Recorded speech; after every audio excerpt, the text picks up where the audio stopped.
Pasok na rin ang mga aktor na sina Roy Vinzon at Philip Salvador sa cast ng hit action drama ng ABS-CBN na FPJ Batang Quiapo.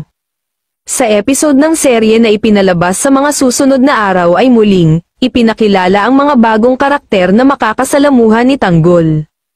Sa ngayon ay wala pang ideya kung ano ang karakter na gagampanan ng dalawang mahuhusay na aktor. Samantala, ipakikilala na ang bagong karakter na si Madonna.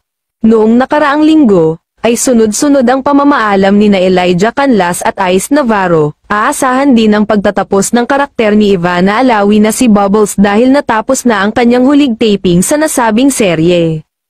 Sa mga susunod na araw ay nakatakdang makilala ang ipapalit ni Coco Martin sa mga natanggal na karakter at papasok sa Batang Quiapo. Sa paglisan nga ay mas marami pa na kapamilya star ang bagong cast member at posibleng maging kapalit nito. Tiyak umano na marami ang magugulat at magiging masaya dahil hindi inaasahan ang pagiging cast member niya ng Batang Quiapo.